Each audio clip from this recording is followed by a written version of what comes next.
Je vais vous donner quelques idées pour recycler un vieux jeu de cartes dépareillé en activité d'apprentissage du découpage. D'abord, nos pré-découpeurs vont apprécier de déchirer les cartes.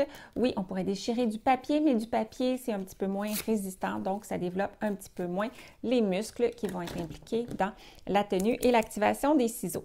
Ensuite, pour les enfants qui ne font que des entailles, on peut décider d'aller chatouiller un petit peu les dessins sur la carte. Alors ici, j'ai des trèfles. Alors, je vais faire des petites entailles, une petite entaille jusqu'à chaque trèfle.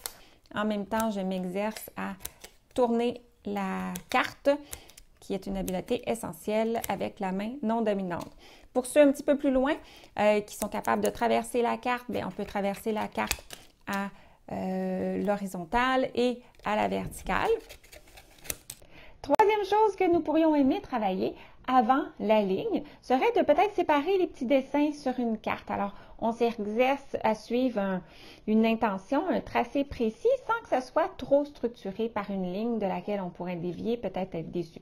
Alors ici, je pourrais séparer mes 3 pics et avoir exercé finalement 3 lignes droites sans avoir eu de ligne. Quand on est prêt pour les lignes, regardez ça, mon valet a un bel encadré autour de celui-ci. Alors, on peut commencer à découper en ligne droite. On s'exerce bien au changement de direction rendu au coin en tournant la carte. Et on se retrouve avec un exercice de découpage de niveau forme géométrique. 5, on aimerait un défi encore plus grand, forme plus courbée, plus irrégulière.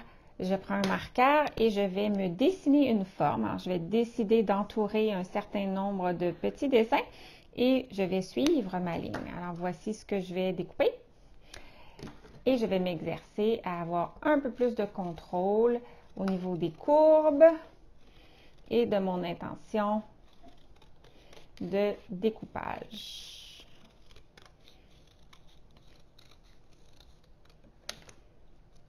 En conclusion, le grand intérêt de travailler avec des cartes, c'est qu'elles ont la dimension parfaite pour être facilement manipulées et la rigidité parfaite pour être aisément découpées avec contrôle pour faciliter l'apprentissage du découpage chez le nouvel apprenant. Et parce que j'imagine que vous n'en aurez pas perdu plus que 2-3, bien, vous avez près de 50 opportunités de travailler différentes habiletés au découpage avec votre vieux jeu de cartes.